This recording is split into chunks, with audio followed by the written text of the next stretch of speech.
G'day. It's time to down your unders. Review and dissection of content from some of the sharpest minds in the game. Hosted by Adam Camilleri. Art of War. Down Under.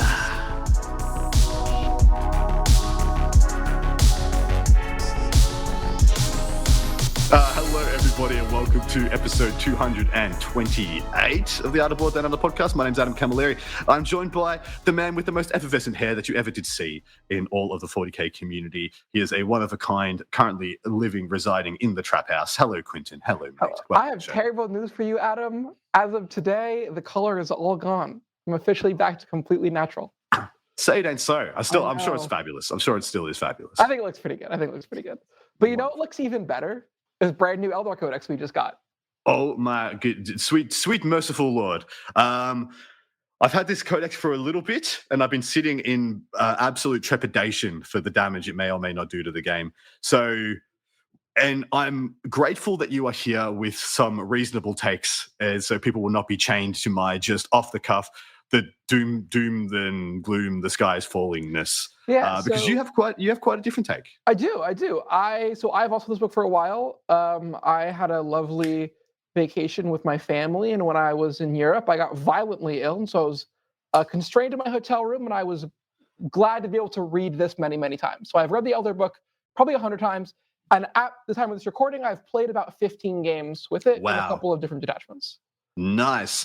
And so, we're here to do Man Reed's book on that brand new Eldar Codex. We're going to be doing it half. We're going to do the army rules and the first 4 of the detachments. And then we're going to be jumping over to part 2, answering a bunch of patron questions, writing some lists and talking about the games that Quinton has had. If you want to get that goodness, Art of War Down Under over on Patreon. Quinton, are you going to be doing any Eldari coaching or anything you'd like to tell us about? I am doing tons of Eldar coaching. So if you want to see my kind of base level thoughts, you can check out the Worm, which is the worm.bhx.tv.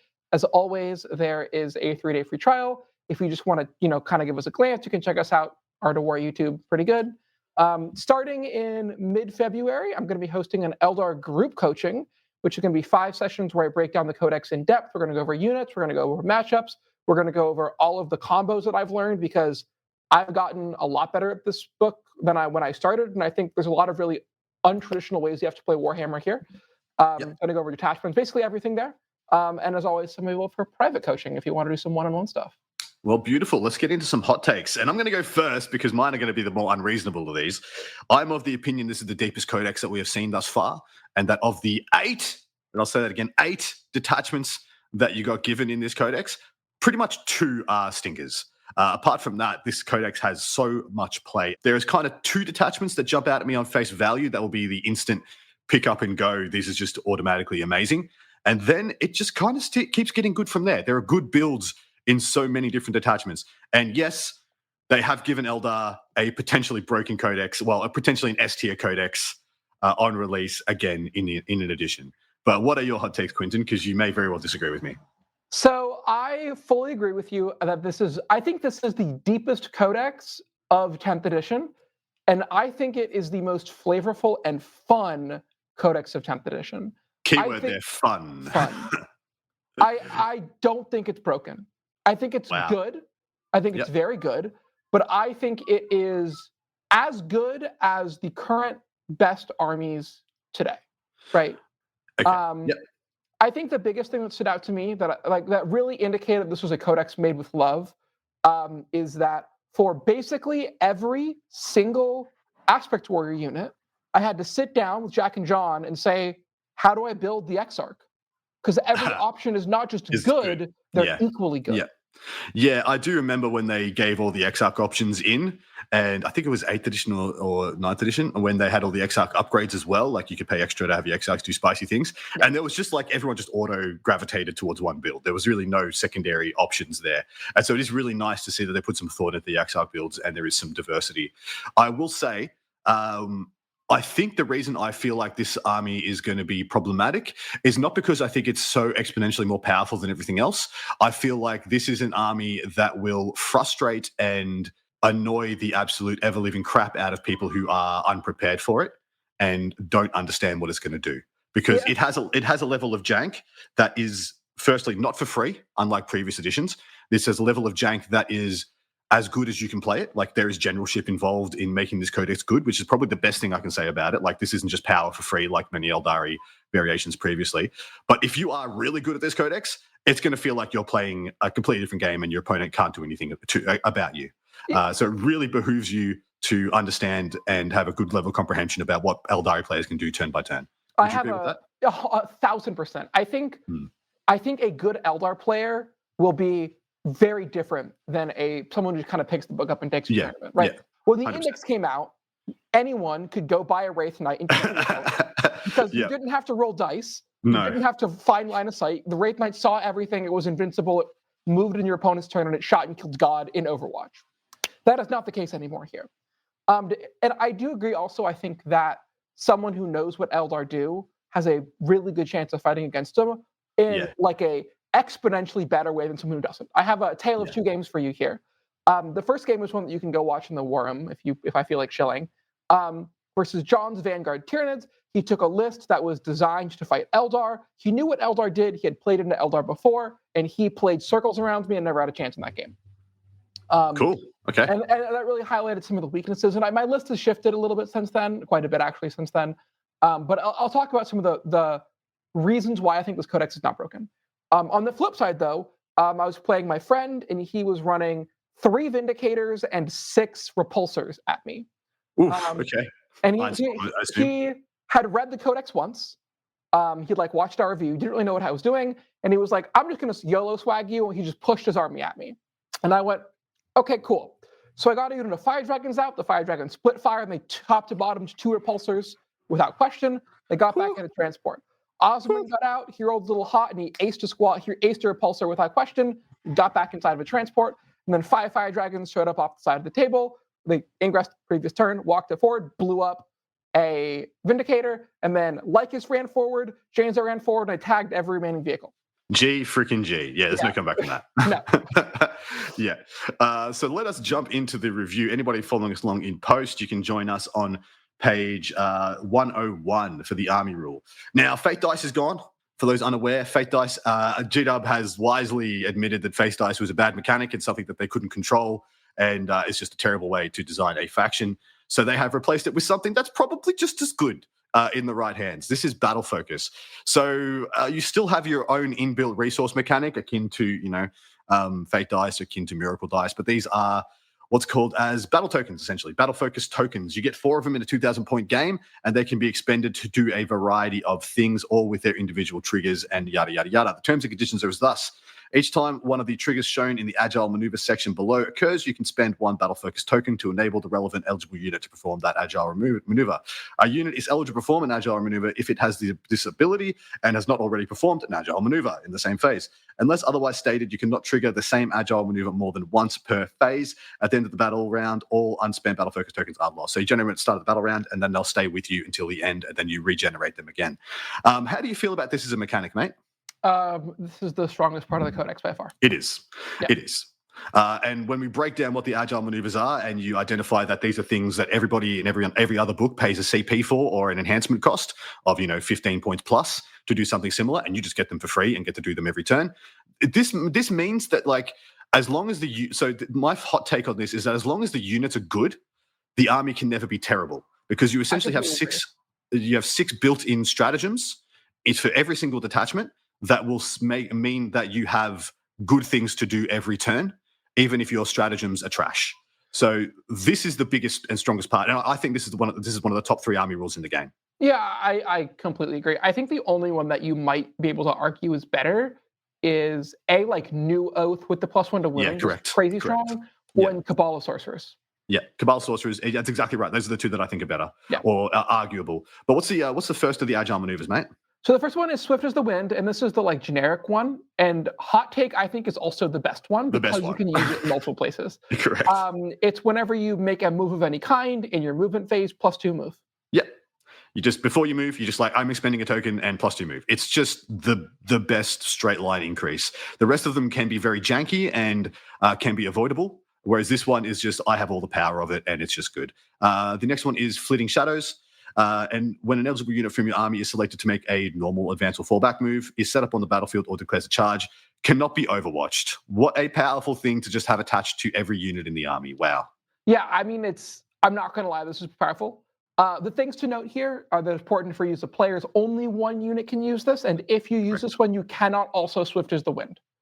Correct. So, like, if your opponent's like, haha, Jane Czar is going to go 20 inches out of this Wave Serpent. Well, she's going to go 17 and she's not going to get overwatched.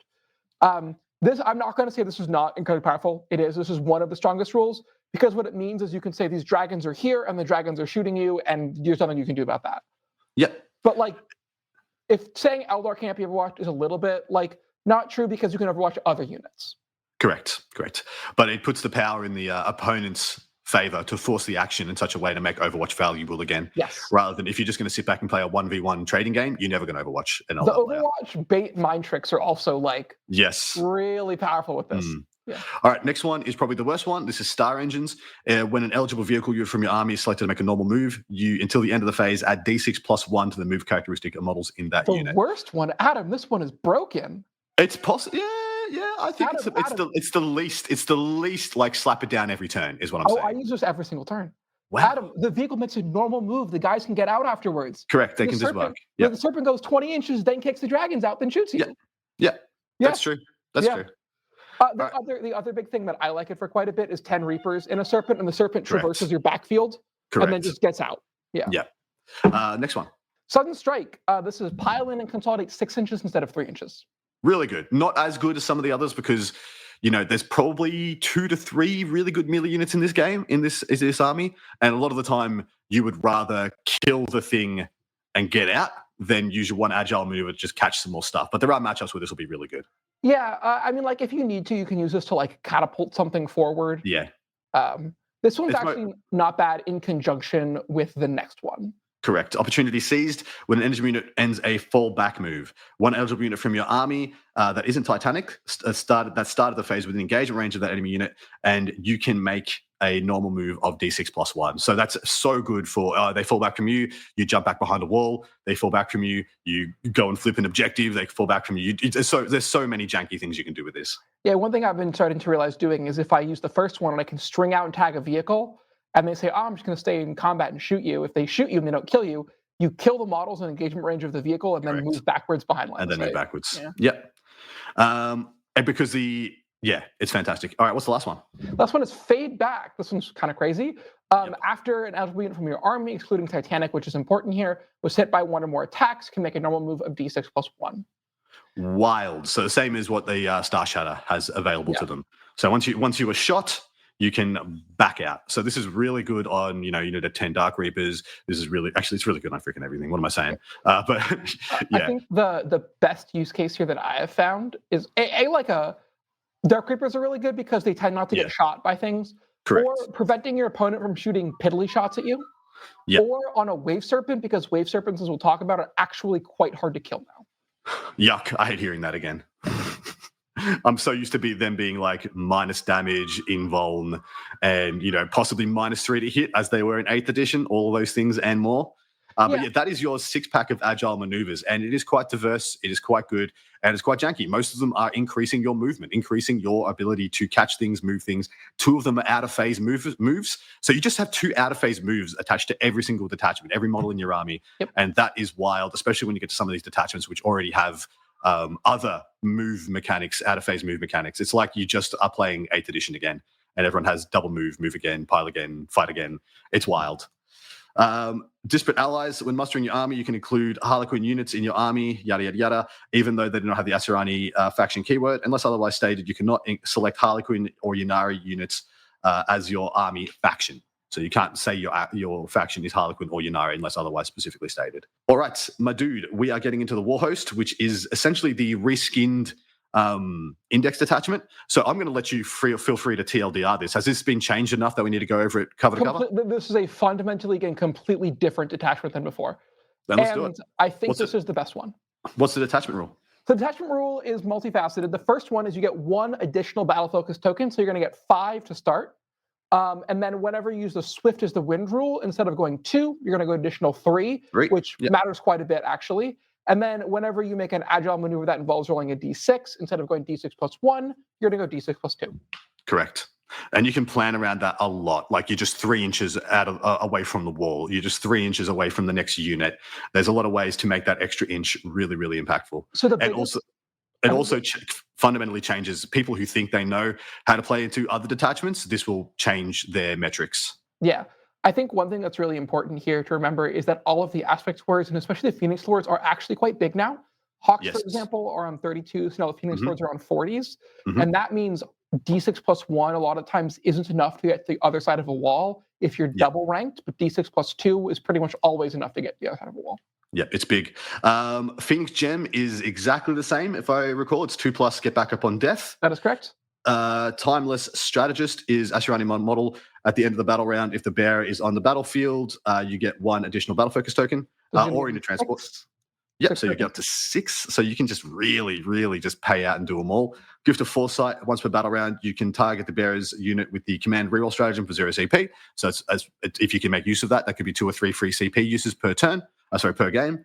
And then lastly, Psychic Destroyer is Psycho model only. Add 1 to the damage characteristic of psychic weapons equipped by the bearer. Of these, which ones are you taking? Which ones do you see value in?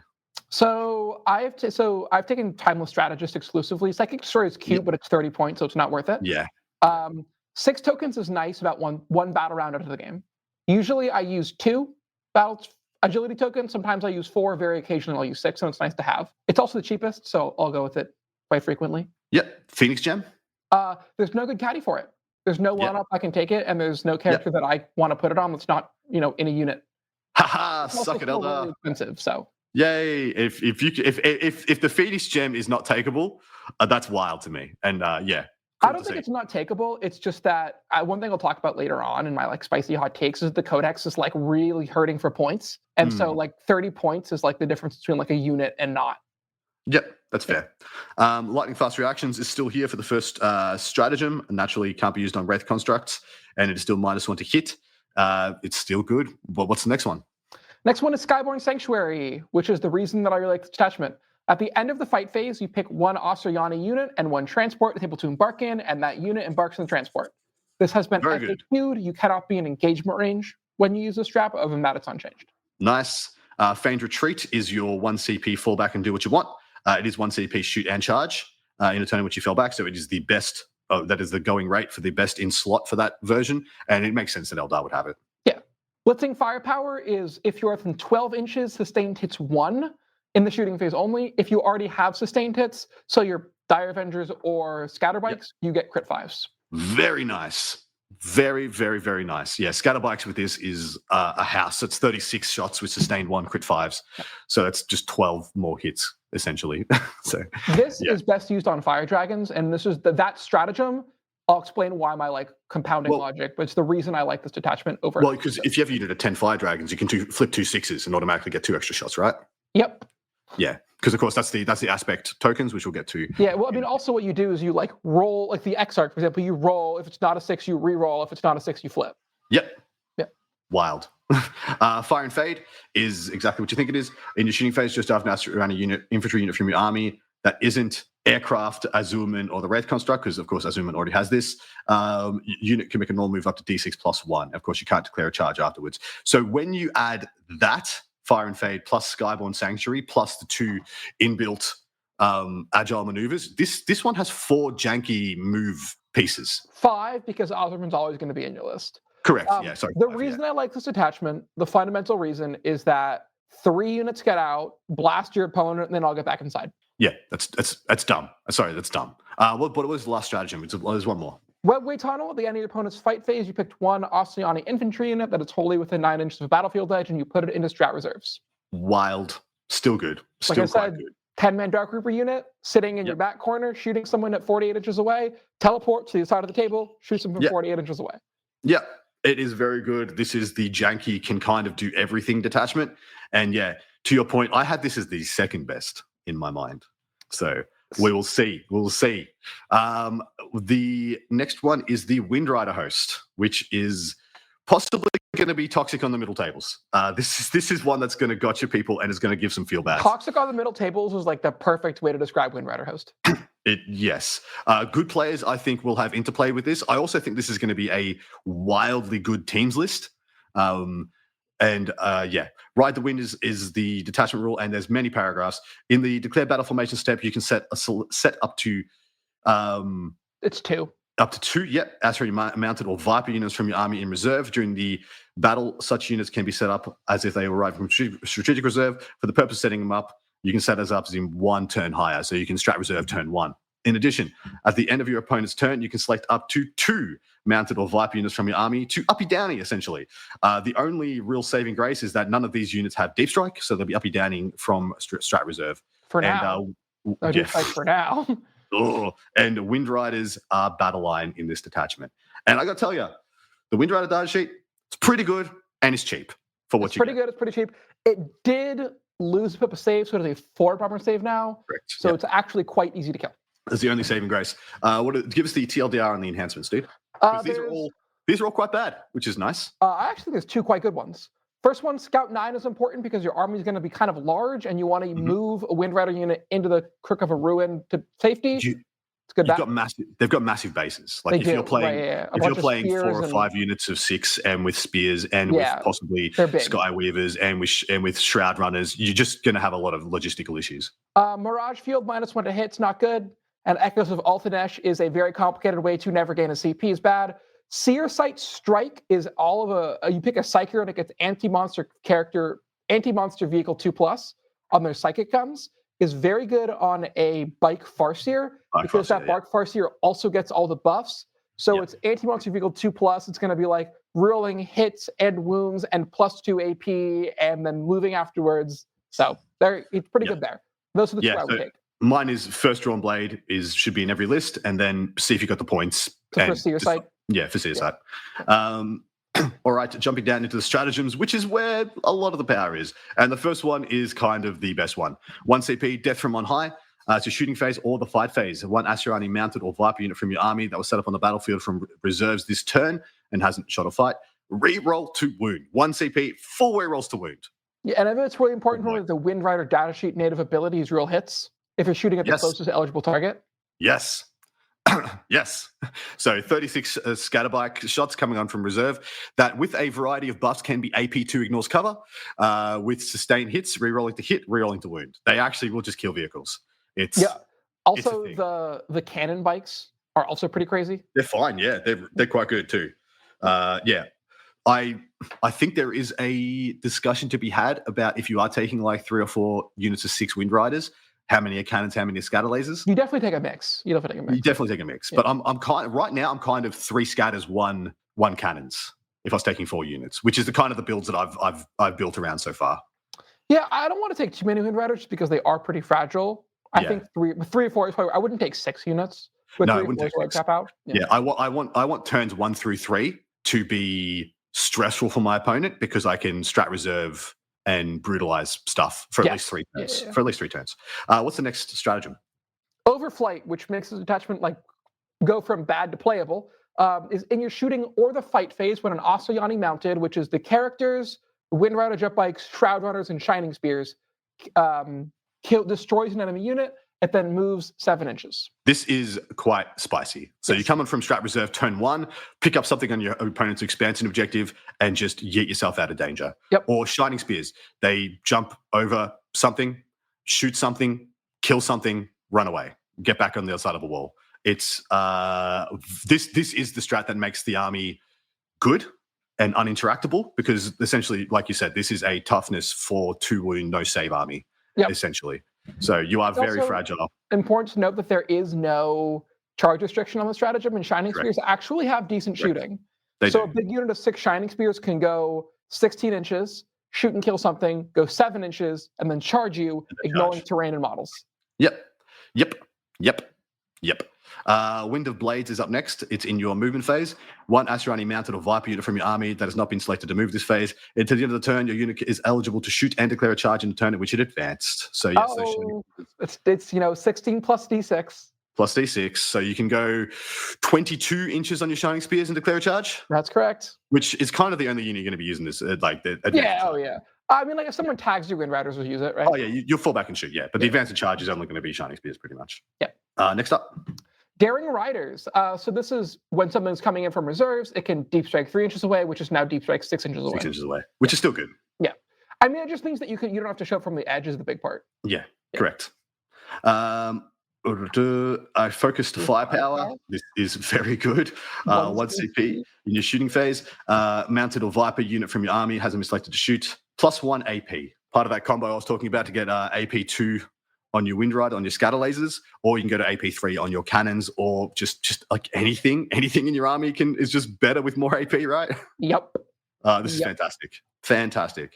And what's the last one? Spiraling Evasion in the shooting phase. Oceani mounted or Viper gets a 4-up invuln. Lol. So you have janky move away on overflight. You have 2 very good damage increasing buffs. You have arrive closer from reserve, and you have advance or fall back and do whatever you want. So this stratagem suite is perfect. I have to increase durability. Like this stratagem suite is actually perfect. It's as good as you could ever ask for. There's the Wind Rider Doom stack is at its best in this detachment, which is a unit of 6 Wind Riders plus a Farseer plus 2 Warlocks. Yeah. And that unit actually will kill like anything in the game. Anything. Especially with anti-monster, anti-vehicle 2+. Yeah, it like splits fires and like kills 2 Russes. Yeah. So what I said, this is going to be the mid-table terror. Yeah. This is the army you need to have a plan against, or it will just make you feel like you didn't play 40k. I also think that like it has a lot of issues in that Wind Riders get reroll hits if they're shooting at the closest eligible thing. Correct. And only 1 unit can leave. So like if you drive a tank into the open and put 5 guardsmen in front of it, they have to expose 2 units to kill the tank, and it's not hard to kill Wind Riders. Also, so there is counterplay here. 100% there is counterplay. The counterplay to this more often than that is just putting this list under pressure. Oh, 100%. This list will be hard to. Just bull rush it. I don't care if you're playing guard. Deploy on the line. Go get it. Move your entire freaking army. Charge everything all the time. That's how you beat this army. If you just this army will annihilate anybody who like fails to commit on it.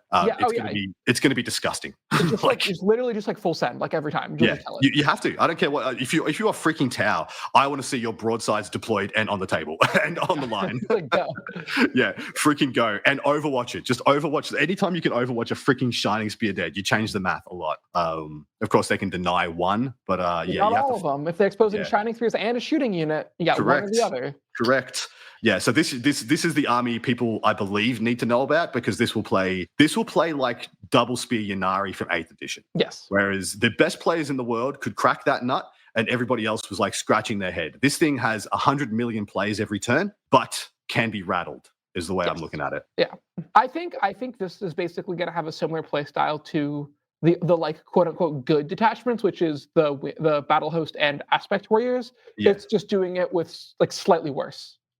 Correct, but also slightly better because everything is just so fast. The thing is that like in the base Eldar, you're so fast. Like you're so fast. This army is unreasonably fast. All right, next up we have the Spirit Conclave, which is your Eandan goodness. Shepherds of the Dead is the detachment rule.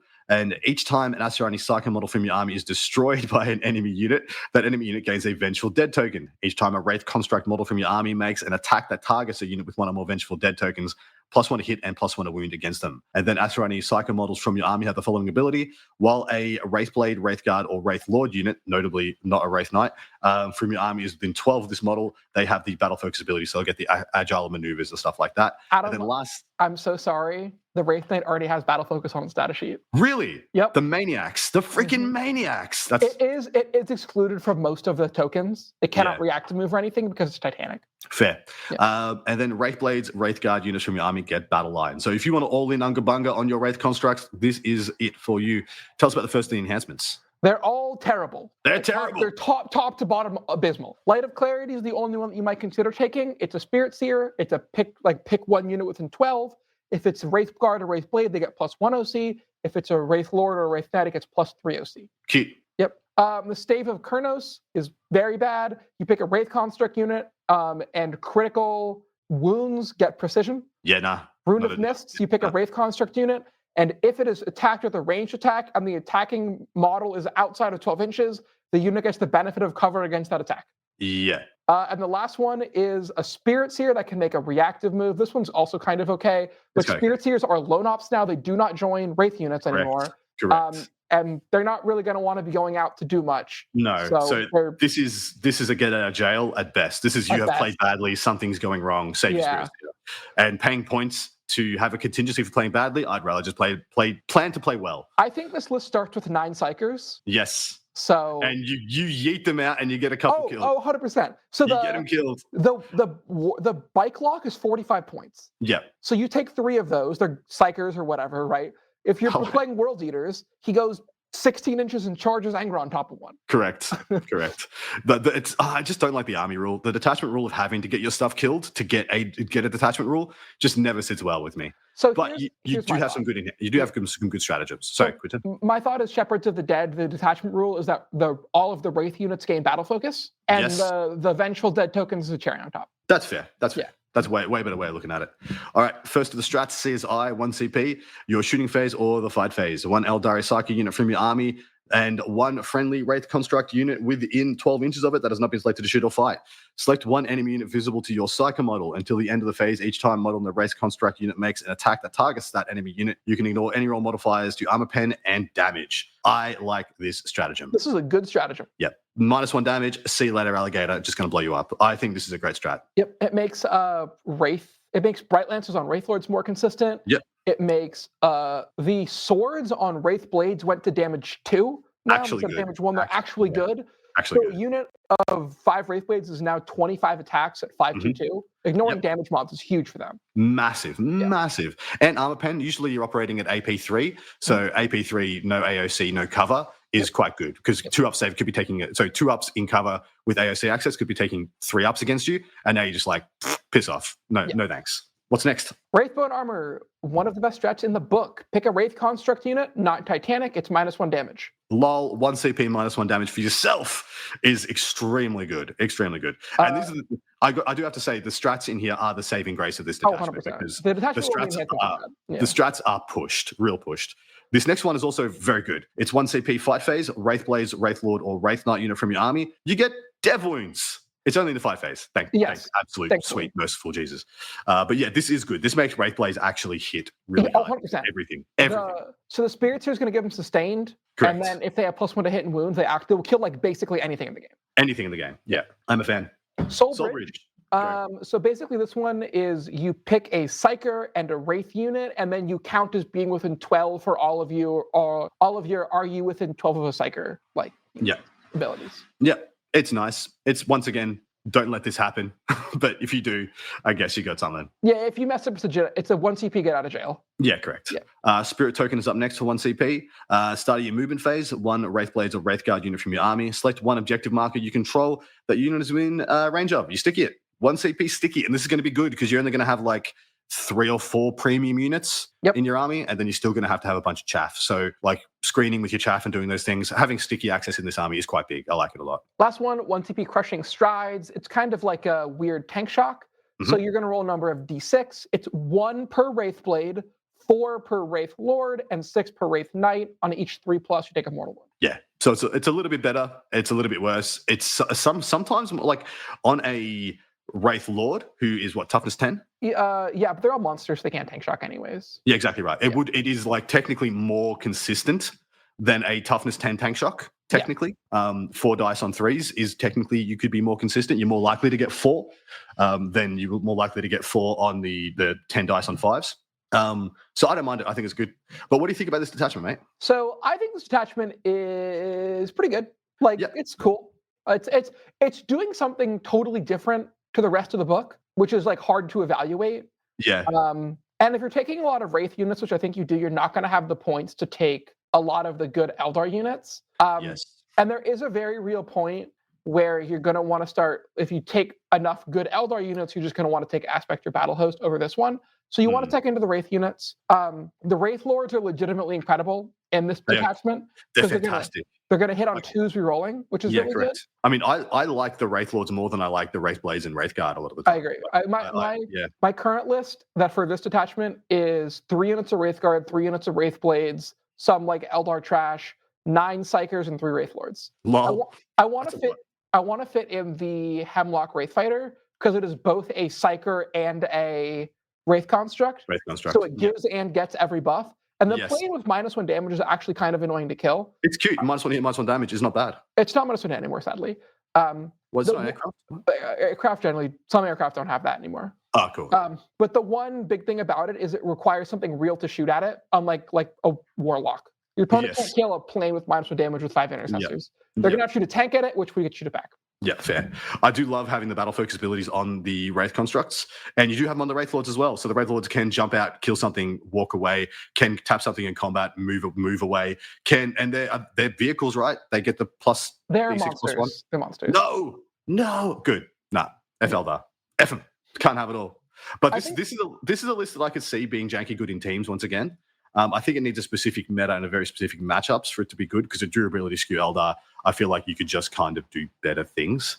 But if you really love your constructs, you have a decent detachment for them. I agree. I think Wraith Constructs are really cool if you want to run Wraith Constructs, but I don't think the Wraith Constructs are going to be lighting up the meta. And I think if you want to play Eldar purely for their competitive sauce, I think they have it, but you're better off taking Aspects or Yannari or Warhost. Yep, I agree. And I mean, we're talking about a durability skew Eldar. We know nothing in this game is durable. Everything is relative. Everything is relatively killable.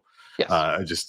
All right, Guardian Battle Host, which is one that I discounted on my first read through and has only been growing in my estimations. I have had the exact same response. Yeah, I read it for the first time. I was like, this can't be that good. I have Aspect Warriors to play, and it just day by day almost. I've been like, oh, but wait, I could do this. But wait, I could do this. Oh my god, I could do this. Defend at all costs is the detachment rule. Each time a Dire Avenger, Guardian, support weapon, or Warwalker model from your army makes an attack, if that model's unit and or the target are within range of an objective marker, add 1 to the hit roll. Which I have to say is probably the best wording on that we have seen. Because, I mean, every other version of that is if the thing you're shooting is on an objective, or if your Custodes, if you control an objective, you get a buff. This is either. Yeah, I mean, what makes it potent. This detachment rule is basically +1 to hit. Realistically, absolutely it is. If you are trying to take an objective, or if you are shooting a premium unit, you just have them on an objective. Yeah. Or shoot something on an objective. It's just kind of all the time. It could just be +1. You're right. It could just be +1 to hit. Yeah. Because this gets it. So a lot of people in the game have learned tricks to not put the units that they don't want to die on objectives to save them from Scions, Custodes, Renegade Raiders, Star Shatter. There's so many things that just punish you being a freaking battle tank, Luminous battle tanks. People are getting so good at not putting things on objectives that this just tells them too bad, so sad. I'm on an objective. Yeah, it's actually quite a good rule. It also makes Warwalkers worth taking. Yes, it does. Yes. Yeah. I see. I'm of the opinion one Warwalker is worth taking because they get +1 AP now, and I'm like, there is just a bunch of times I want that.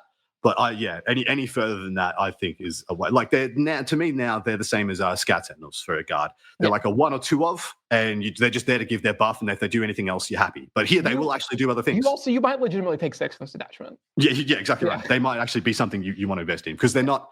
They lost all their lol, I'm more durable than a Rogel Dawn-ness. Yeah. Give us the first enhancements, mate. First one is Craftful Champion Astroyani unit has OC5. At first, I was like, this is bad. But having played this book a whole bunch, this is actually super good. Having a random Warlock that can touch a point and be like, you have to send 2 units out to go contest this is super valuable. And it's pretty cheap as well. Yeah, it's super cheap. Ethereal Pathways up next, Asteroid model only. In the deploy armies, select up to 2 Guardian units from your army. Models in those units have infiltrators. Pretty good. Storm Guardians have sticky objectives, so you can sticky the objectives and then run off of them. Yep, we all know how good that is. Just infiltrate onto the middle objective and the side objective. And go first, sticky, run away. Lol, Eldar 101. Protector of the Paths, Asayani unit model only, while the bear is leading a Dire Avengers or Guardian unit. Once your battle round, you can select the target of the bear's unit for the Fire Overwatch stratagem for 0 CP. And while resolving the stratagem, hits are scored on an unmodified roll of a 5+ or an unmodified roll of a 4+. Instead, if the bear's unit is within range of an objective marker you control. Lol, shoot again. Yeah. 1 CP, shoot twice. Lol, I hate this one. This one is too good. This is too good. Breath of Vol Oh, this is your read, if you want to. No, you started. Okay. Go on.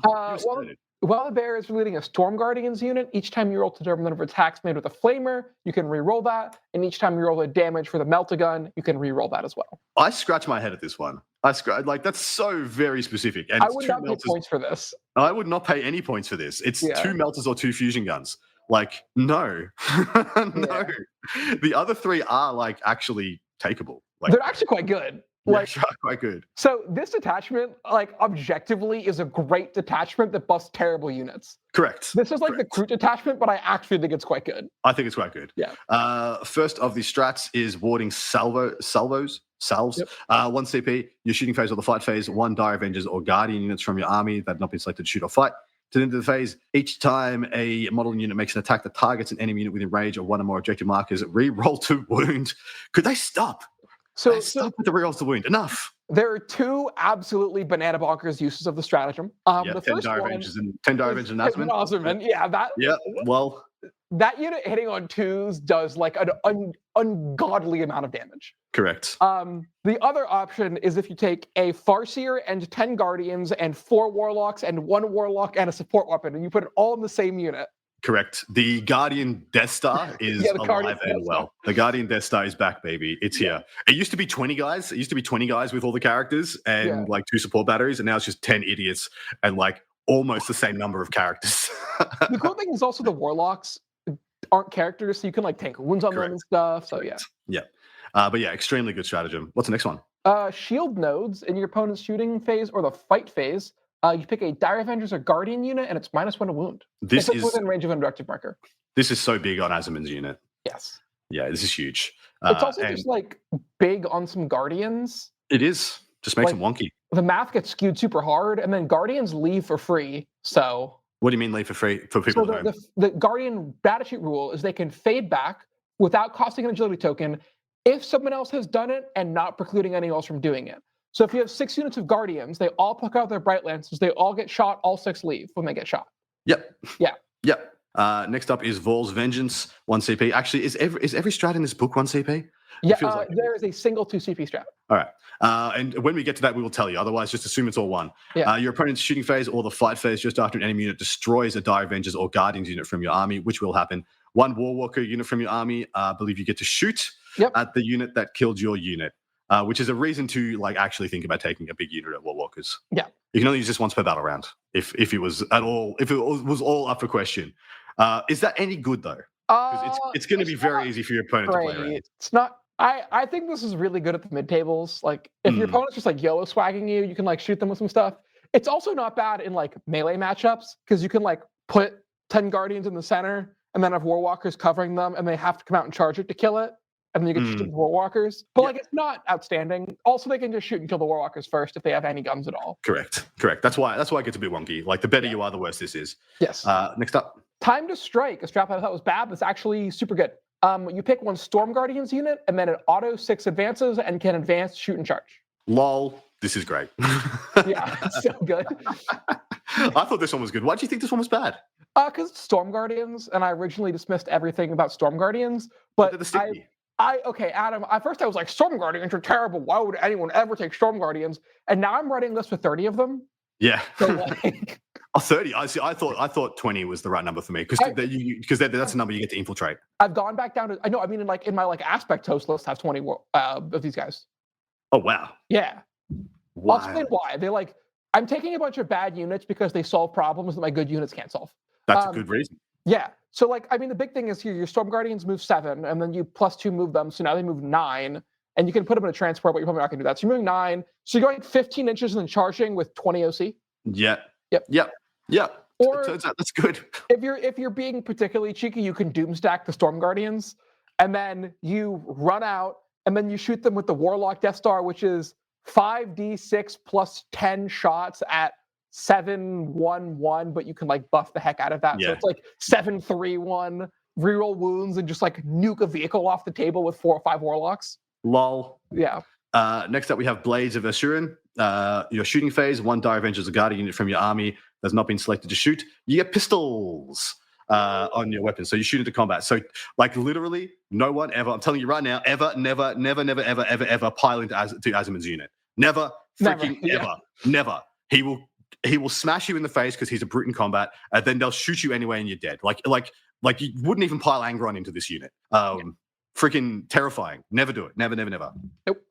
What's the last one? Cost of victory, end of your opponent's fight phase. You pick a Guardians unit from your army, and then you put it into strat reserves, and all the dead Guardian models come back.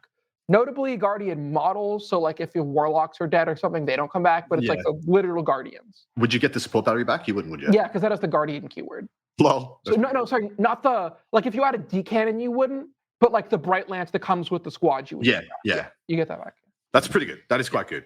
Okay, it's 1 CP to get to essentially just re-rack a unit, and it's not once per game. Like you can use that really well, considering you have minus. Your opponent goes in on a squad of Storm Guardians. You shield nodes. So there's one left. It fades back. It doesn't get shot. It goes into reserve. It's now full 1 unit. CP. That's actually it's disgusting. Yeah, disgusting. Yeah, thank God there's no 20 Guardian units anymore. If there were 20 Guardian units, it would be a crazy detachment. Now, Guardians are not great on their face. They don't do any damage. And they're squishy. Yep. But like, I think Eldar does enough damage alone. Like you take like the Ozerman package, which is super cracked. You take like 1 squad of Dark Reapers. You take maybe Lycus and then like some Fire Dragons or something like that. And then you have like 1,200 points left. And you just have like 1 Guardian Doom stack and like 5 squads of Storm Guardians, and that's your army. And I think it's actually good. You need to explain that term for people at home, the Doom stack. So that is a squad of Guardians with a Farseer, a Max Warlock Conclave, a single Warlock that can also attach, and because they're not characters anymore, the Conclave is, and then a support weapon D-Cannon. And it is 1, 2, 3, 4, 5 units all combined into one. And in that unit, you get a Bright Lance, 6 Singing Spears, 12 Shuriken Catapults, a D-Cannon, and all their psychic, heavy flamers. It actually shoots crazy hard. It does, but you pray that the turn you pull it, you put it out. You do not. Your opponent doesn't pull no prisoners, because they'll max no prisoners off the 1 unit. That's what you get, Eldar. That should be a thing. People should just be able to automatically have no prisoners versus you if you do that. Also, how that expense, that unit is like you're taking a unit of Guardians and you're making it like triply expensive. I think it's like 500 points. I don't know if it's good. It's very funny. I don't know if it's good. It's very funny though. It's very funny. Those are the 4 detachments we're going to be covering on this week's show. Next week, you can stay tuned. We're going to have the Harlequins, Ynnari, Aspect Host, and what's the other one? Seer Council. We will have those covered next week. But here we're going to talk about some data sheets because it's Eldar. There are so many freaking data sheets. Naturally, we will stay away from the Ynnari, the Harlequin ones for next week's show to go along with their ones. But we're going to go with 3 of your detachments of note and then 3 of my detachments of note. And we'll see if we actually have data sheets. Data sheets. Okay. Can you guess what I think is the best unit in this book based on what I've been talking about tonight? The Warlock Conclave. No. It is. I mean, Dire Avengers? It's the Dark Reaper. Dude, I thought it was going to be not obvious. Dark Reapers is in my top 3 best units in this book. Yeah, I think they're the best one. I think they're better than Ozerman and Lycus. Dark Reapers are back to being amazing. Tell us the story. So Dark Reapers do many things. The first thing they do is they are 1-shot each at 10-2-3, or which is infinitely buffable. Yep, infinitely buffable, or 2 shots each at 5-2-1. Which is a spread of offensive profiles that is good into literally every single unit in the game. There's not a thing they do not want to shoot at. Like not one thing. And the fact that you have like that strength 5 can have access to extra AP, rerolls to wound, all those things. And of course, they've always got the same rule they've always had, which is they ignore any ballistic skill and hit modifiers. So they're always going to hit on their 3s. They are an extremely buffable platform. And the big deal is, you have so many ways to keep them safe. And that's why they're good. Yeah, so they're good because they're a great target to fire and fade. They take buffs really well. The other big things about them is that like counting the 2 flips, they like the flips to just be used offensively. Because you can just flip 2 wounds against a vehicle, and then all of a sudden you're like, hey, that predator or whatever takes 6 saves at AP2, ignore cover, damage 3. Oh, you take 12 damage, you're dead now. And the best part about it is they're doing all of this from 48-inch range. Correct. Everything you're shooting is 48-inch range. Only the Tempest launcher, which you probably don't take anymore. You might not take it. I've been torn. on I've been torn weapon options. I've taken the missile launcher, I've taken the regular gun, and I've taken the Tempest launcher on the same exarch. But the thing is, if the Dark Reapers are like standing at an angle in a corner 4 to 8 inches away, it's actually quite hard to kill all 10 of them. Like, they're three up save. They have they could have access to minus to hit, and a bunch of other defensive options in addition to just leaving when you after you shoot them. The point is that like if 10 fire dragons in your face is easy to kill, 10 Dark Reapers is not. To the point that like you're like, I'm going to shoot this one main tank battle cannon at you. Oh, I got 6 shots, which was 4 hits, and I killed 2 dudes. Oh, there's 8 left. They're gone now. Yep. I will not be able to shoot them again. Yep. We will take this time to explain the aspect shrine tokens, which every aspect warrior has. So once per battle for each aspect shrine token in this unit, you can change the result of one hit, wound, roll made for the unit to a unmodified 6. So you can just auto flip to a 6, and you get 1 per 5 in the unit. So if you have a unit of 10, you have 2 aspect tokens to use in the game. So yeah, this is very good. Of course, I think fire dragons make the most use of them because they are the swingiest at times. They do have a bunch of rerolls. But Dark Reapers love these things too. They absolutely adore these things. Dark Reapers is probably the unit you will see in every single detachment. They are the most detachment agnostic unit in this book. So I have found they are detachment agnostic and also character agnostic. Like at first I was adding a bunch of characters to them, but I've been taking just like naked 10-mans in every list I write, and they have never been bad. They're never like super crazy insane, but they're just like an 8.5 out of 10 every single game. Like top to bottom, nonstop, these guys show up and perform. Agreed. I'm going to talk about Jane Czar and by extension Howling Banshees for my pick because I think she's had possibly the biggest glow up of intakeability relative to where she was. So she's now much more closer to where Lilith is. So move 8, toughness 3, 2 up, 4 up, 5 wounds, yada, yada, yada. Fights first, baked in. Shooting, she has 6 shots at 6.21 with assault at range 12, and then in combat 8 attacks at 6.32, and 6.32 is so good, especially seeing as she has anti-infantry 3+. 8 attacks, yikes. While this model is leading a unit, each time this unit advances, do not make an advance roll, just auto add 6 to the move characteristic, and ignore any vertical distance. I don't know why that's in there, but ignore vertical distance. If you're playing with WC terrain, you can put her up on top of the... Correct. Yeah. And then charge all the way down to just make your life easier. Each time model unit attacks a character unit, you can re-roll the wound roll. So anti-infantry 3+, re-rolling to wound, 1 CP for precision. She pretty much kills any character in the game. Like she has good odds to down Abaddon and Calgar and stuff like that.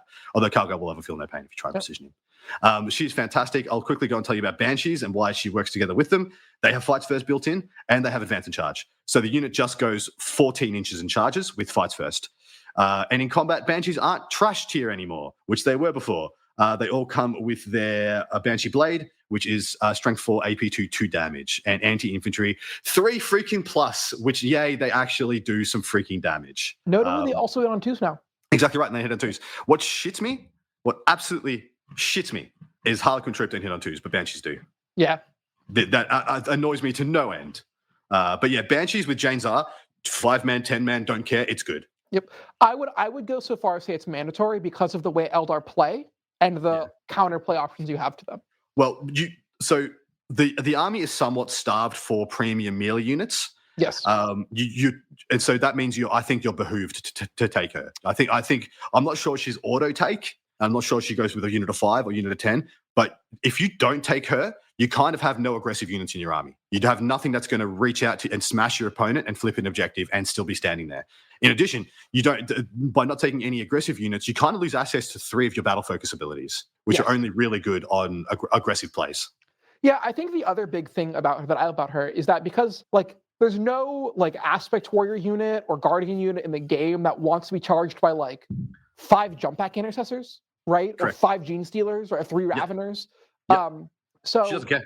She doesn't care, right? So the point is you have your guardians on an objective. You say, I have 20 OC on this point, so you can't come take it. And then I have Jane Czar and 5 Banshees behind it. Correct. So you can't charge me because whatever light trash you're going to throw at me is going to get absolutely obliterated by Jane Czar and Banshees. Correct. That's the other reason you need a unit like her. I'm not going to sit here and say she's auto take, but a unit like what she does is 100% needed in all the detachments. She's almost detachment agnostic as well. Although aspect host does juice her up quite nicely. Yeah. She just loves. She lets you hold primary in a way that I have not found another unit does. Well, right now, running through all the detachments we've run through so far, and Ynnari is a little different. Harlequins might be a little different as well, and the aspect host is a little different. But the 4 detachments we've reviewed, the game plan against them is to freaking pressure everything. Every list that every detachment we reviewed so far, the game plan should be to close distance and try and mess up their plans, and or make them make a mistake. And Janes and Banshees are just like, no. Yeah, I think like Max, like the old Eldar book, I think the best way to a month ago, the best way to play against Eldar was just to like take your pants off and run buck naked at them. Yes. I don't think you can do that now.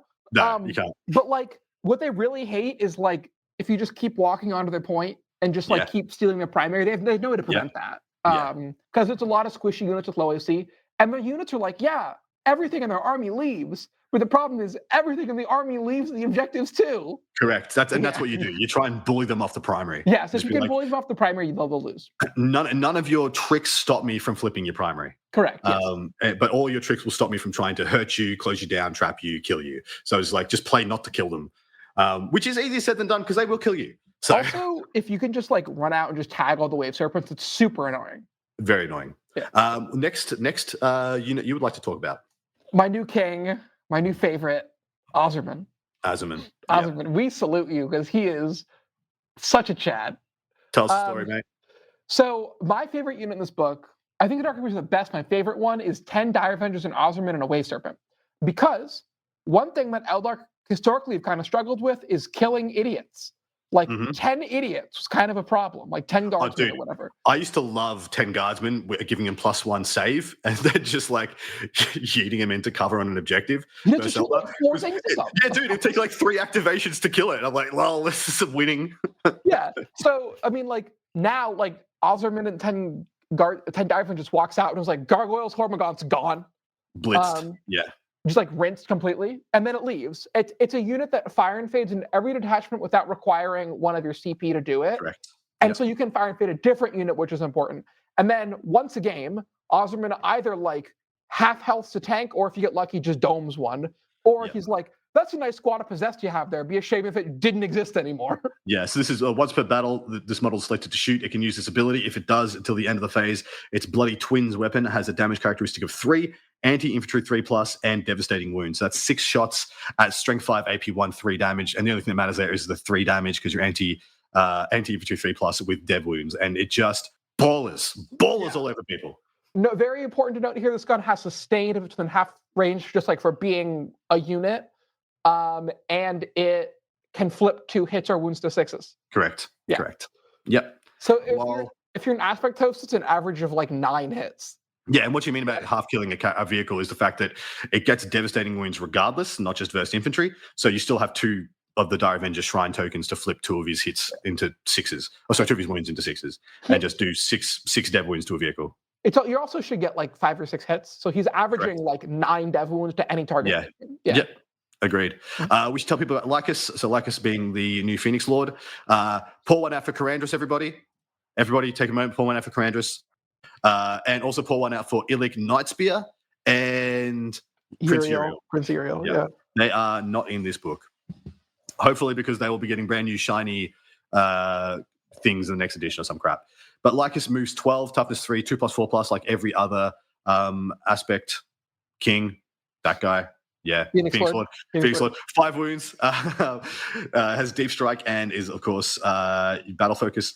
The Bloody Twain, the Brood Twain, rather, is ignores cover, torrent, twin linked, D6 +3, string 6, AP 2 flamer. It is a premium flamer. This is actually an incredibly good flamer. It's so good, man. And then the Spider's Fangs in combat has extra attacks, 5 extra attacks at 4-2-1, and then 5 good attacks at 6-2-2. So actually relatively good in combat into a couple of different options. Whilst what makes Lycus spicy is this, whilst is leading a unit, the unit is able to declare a charge in a turn in which it uses Flicker Jump. So it goes 24 inches and then declares a charge.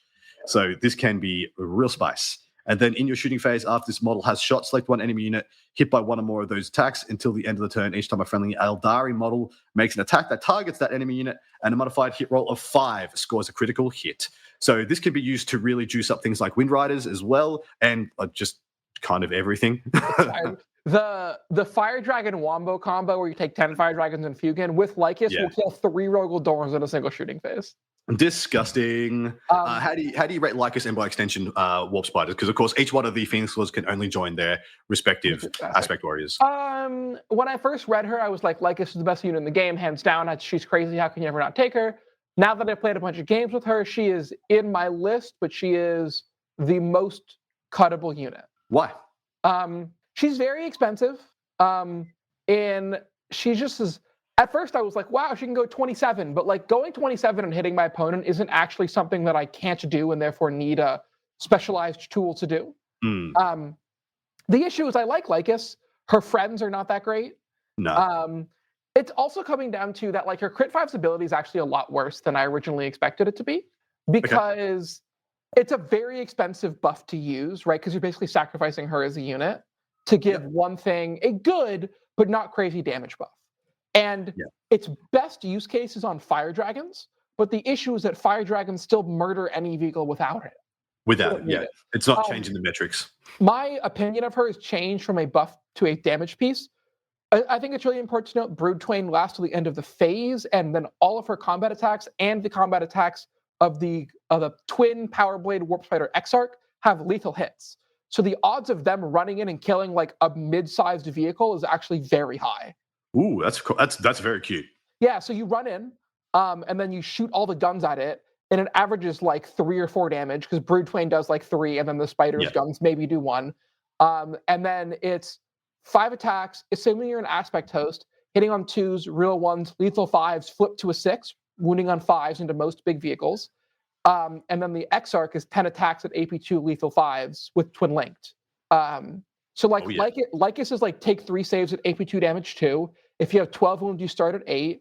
And then it's like 6 saves from the Spider guy and the Hertz Fangs. And you're telling me this is a cuttable unit? Sounds freaking amazing. Yeah, no, it's good. It stayed in my list. It has survived every purge I've made.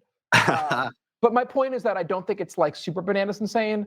Like it can kill a mid-sized vehicle. Doesn't have to though. Yeah. All right, one more data sheet from you, mate, and then one more from me, and we're out of here. Fire dragons. They kill anything. They're crazy. I have usually my list has 1 10-man and 1 5-man, and the 10-man is like taking really big advantage of like Skyborn Sanctuary or Fire and Fit or something like that. And the reliability at which this thing kills vehicles is insane. Go on. So in your shooting phase, of course, you get all the rerolls. You get rerolls, hits, wounds, and damage. And then in the 2 good detachments, Aspect Host and War Host, there's really easy ways to give sustained hits. So they hop out. They're going to be like sustained hits. You can give them sustained 5 with Lycus. And then the main homie, the Exarch, is strength 9, AP 4, D6 plus 6 damage with flip, a hit, and a wound to a 6 because you're going to have 2 tokens there. So if you're a vehicle at 7 or less health in the open, he kills you without rolling dice. And then there's 9 other guys that can split fire to shoot and kill the rest of the squad, or like another vehicle. So I have shot this unit I split fired this unit and killed 2 repulsors 3 for 3 times. Wow. Yucky poos. Don't like it at all. I'm going to tell you about Shining freaking Spears because the internet is going to go crazy about Shining Spears, and it is warranted and also unwarranted. We will see if the game actually is Shining Spear centric. The reason I think Shining Spears are extremely good is because it's essentially the only unit in the book that shoots and fights. There's kind of nothing else that shoots and fights. And in addition, moves super quick because they are base move 14. They're still toughness 4, 3 up save, 2 wounds, 5 up multiple save, 2 OC, which is hilarious. They just got 2 OC. I don't know why they got 2 OC, mate. Everything else is like OC 1. I don't get why they OC 2. All the bikes are OC 2. They can go straight to hell. No, into the sun. They have their special rule is extreme mobility. That is correct. That is the right word for this. Each time this unit makes a normal advance, fallback, or charge move, ignore any vertical distance when determining total distance move. This unit can move during that move. So you just move in straight lines. You don't care about going up and over walls. They just move. Essentially, they just move through walls. They have old fly. They don't care. They have old fly. The reason that they're really good is because they have an accoutrement of different shooting and fighting profiles, all of which are relatively good. So the Star Lance, of course, is the thing you're probably always going to take on your Exarch in the unit, which is strength 9 AP 3 damage. It's only 6-inch range on the shots. Laser Lancers, which is everybody else, is a strength 6 AP 2 3 damage. I mean, I'm very happy these guys don't have the aspect shrines, so they don't get to flip any sixes because that could get really disgusting. But they suffice to say they have good chances at shooting things dead and then charging things dead because they are anti-monster, anti-vehicle 3+ lance on their laser lances with 3 attacks each at 523 on the charge. And then the Star Lance is the same thing at 533. So they shoot and they fight and they leave and they move and they kind of do everything. Can I? It's time for you to tell me why. Yeah, because you told me in the green room, and I said, "Don't tell me yet. I want to catch my hot takes because this is the hottest take of the whole time, mate." This is my like real spicy Eldar hot take. I think Shining Spears are very bad. Not very bad, but I think they're bad. I think you don't take any of them. Wild, freaking wild. I love it. Here's why: they're just they're too expensive and they're too fragile. So it's 240 for 6, right? Yes, 240 for 6 or 120 for 3. And it's important to remember, it is a 40-point Space Marine.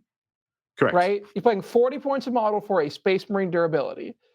And so they die to like accidental nonsense. And they're not great at trading because they're like so expensive. And physically their bases are so big, they're A, hard to hide, and B, they're actually kind of hard to get all in combat. If your opponent's behind a wall, a lot of times you can get one guy there, but not the rest of the unit. Yep. Also, they're very whiff prone. Because like, assuming you're an aspect host, you're hitting on 3s, rolling 1s, but you only have 10 attacks. So you're looking at like 7 or 8 hits, and then you're wounding on 3s. So you're looking at like 5 or 6 wounds. Yep. And then it's AP2, so your opponent's probably going to get a 5-up save. So you're looking at doing like a 9 or 12 damage, which is like you probably kill a medium-sized vehicle, but you don't have to. And this unit costs so much. And it's like weirdly clunky and its shooting is so short range, it doesn't matter. And like, yes, it moves over things, but like it's just so big that it's hard to hide. It's taking up the valuable hidey spots. And I have found it to just be like very mediocre. Wild. I love to hear that because on paper, they were the best unit coming out of this. So I thoroughly agree. I read the Codex and was like, oh my God, and immediately built and painted like 9 of them. And then I played it. I mean, people are saying, "Oh, we're back to double spear Yanari," because you can totally, in the Wind Rider host, you can totally make 2. I don't think it's ever going to be 2 units of 6. I like a 6 and a 3 in the Wind Rider host, or a 6-3-3 if you're really going to do it. But like you can make 1 unit of 6 very hard to kill because you can put like 3 different jank move away abilities on that guy and just constantly keep it uninteractive. But you're saying it's actually very clunky to do that because the size of the base is. So In like a vacuum, if the unit was the size of a head of a pin, it would be incredible. But the problem is it's not, right? Like, go find 6 of the flight stands and put them together in a box, and you're like, oh, this is like actually just huge. To the point that like none of the move, like the 7-inch move way ability will never actually matter because the unit's just so big. It's never going to be enough to hide it all. I was like, I will charge these guys with anything. Yeah, right. I will charge these guys with absolutely anything at all times. Probably not a vehicle. Any unit with like 10 wounds and will have a save versus them, I will charge them with it, even if it's just a freaking 6-up. Yeah, I mean, they're infinitely tie-upable.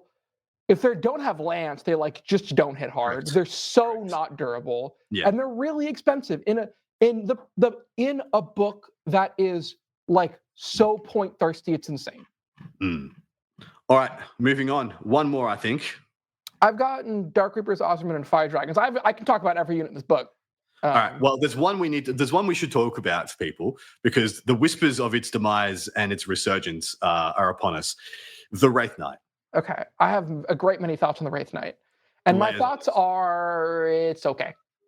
Yeah, it's actually okay. It's the first time it's been like takeable on its merits, not busted and not trashed here. It's like the first time I feel like the Wraith Knight has been relatively balanced. Yeah, I keep looking at it and being like, this is probably exactly worth its cost and not anything more.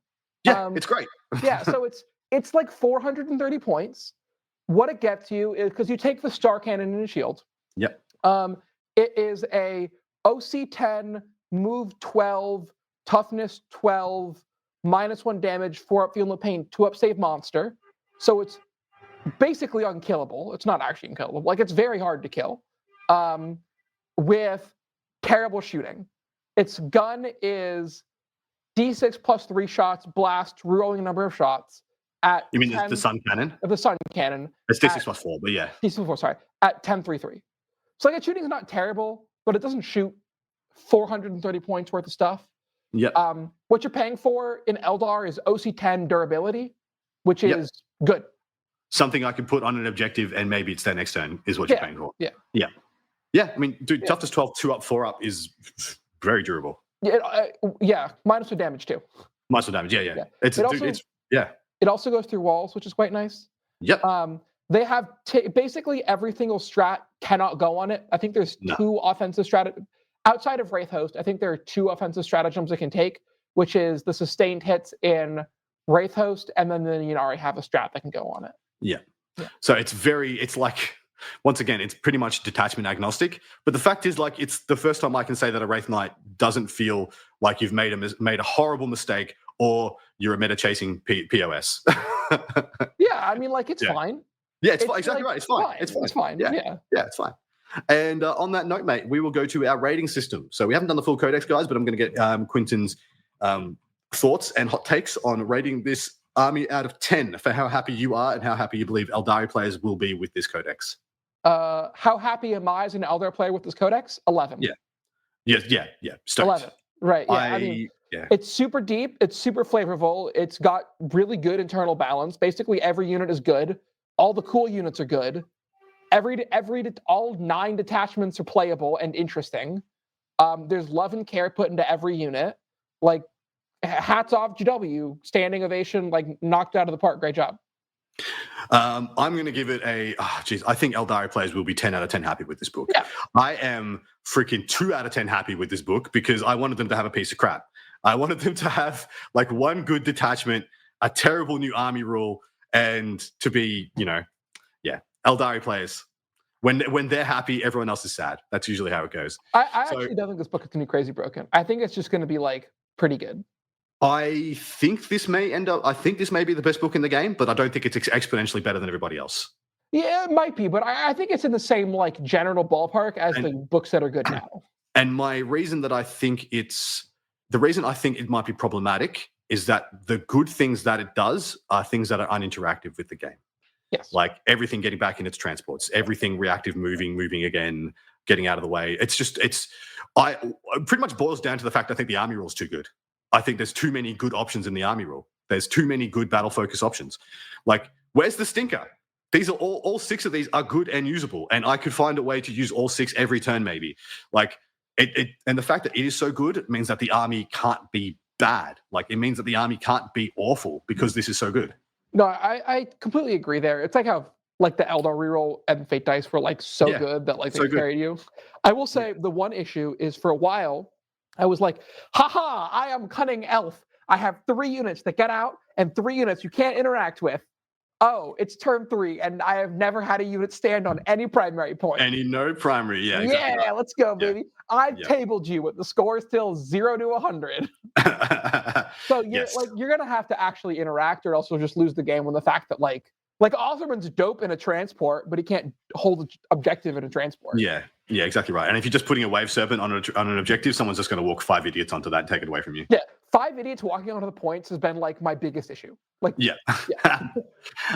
so in our competitive tier list, so from D tier up to S tier, where would you put this? Where would you put the best couple of builds from this book? We're guard right now. We're guard and Space Marines. I have Guard and Space Marines as 1 and 2 in the game. If there's any S tier factions, those are the 2 S tier factions. I think I'm gonna be a little wide in my range just because I feel like this book is like GSC, where it's gonna take a couple months for someone to like figure it out. And the book, the builds 3 months from now, when every tournament player is doing stuff, will be a lot better than like my trial builds alone in the house where I've only had the codex with me, myself, and I. So I'm going to say it will fall somewhere between like S and A, like not S plus, not A minus, like it's like I'm like in like a scale, like a grading scale, it's like an S to an A. I have this as S tier. I have this as stone cold S tier. Yeah, I don't know definitively that is going to be better than all the Ultramarine stuff that we have going on at the moment. Yeah, because I feel like especially just crap like Reavers and jump back intercessors cause these armies quite a bit of headaches. But stuff like Centurions are not going to be an issue for this army. Ironstorm's not going to be an issue for this army. It's actually just going to be how much jank people have in their army. how much jank and utility units they have, and how good those units are will be what beats Eldar. Yeah, I'm tempted to start taking units of 10 regular ass intercessors and just sit them in the open and just be like, yo, you're going to kill me, but I will Overwatch the ever-living crap out of something every turn. No, I mean, I completely agree. I think the things that are going to be good into Eldar are weird and different. Like every 3-wound infantry in the game, I think will cease to exist. Correct. I'm already of the opinion that 3-wound infantry are in a terrible spot. Because Dark Reapers and Fire Dragons kill like actually 30 possessed in like one turn. Yeah, annihilate. Yeah. Yeah, it's rough. But like you said, like 5 JPI, 5 Reavers, like 5 jump back intercessors hiding behind one of your walls, I do not have a good answer for. Dude, how funny is it that I reckon MSU pressure builds is what? Like Blood Angels MSU, like Liberator Task Force, MSU pressure builds is what is going to be good into Eldar. Of the 15 games I've played, I've won some, I've lost some. I've done a lot of testing. My one like bad loss was into like MSU Vanguard Tyranids. Yeah, it was like here's 5 Gene Stealers, and I was like, oh, what do I do? Yeah, it's flipping the script because old Eldar, that was what they were. They were MSU nonsense, and now MSU nonsense kind of feels like it's going to be good into Eldar. Yeah. So that is kind of cute. But anyway, I have this as S tier. I have this as one of the best armies in the game. I don't think it's. I'm not willing to say it's the best army in the game yet, but I think it is one of the best. It's like top 3 armies. Space Marines might be able to beat it. Yeah, like, I think as power level, but like it's certainly up there. Yeah, absolutely. I think Guard gives us a lot of problems as well. Guard's going to be an interesting matchup. The 9 mortars alone are like, ooh, this is a problem. Exactly right. Exactly right. Oh yeah. And what I hate to say about this is that Deso Marines are here to stay because they're going to be great in Eldar. They're incredible in Eldar. Yeah, and that sucks for everybody involved. But on that note, mate, we're going to go over and record part 2. Thank you very much, Quinton, for joining us. You've been an absolute wealth of knowledge. It's just so freaking awesome to be able to have somebody on who's, day one has already played with the Codex, has been testing it, has been checking it out. That's freaking amazing. And yeah, we're going to talk more about your matchups, answer some Patreon questions, and get that goodness. So thanks very much, guys. I am back from LVO and recovered and taking it easy. So hopefully you enjoyed the last 2. Hopefully you enjoyed that coverage. And Quinton, what's next for you, mate? You got any big events coming up? Nothing immediately on the schedule. I'm taking a little bit of a break, but then I've got a bunch of team events coming up with the Art of War boys. But I'm thinking I'm going to be trying and find some events and take the Codex to it. Yeah. My first question on the other side of things is going to be if you're taking to a team event, what detachment are you taking? And we'll answer that over there. Thank you very much, Quinton. Take care, guys. Look after each other. And see you.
I wasn't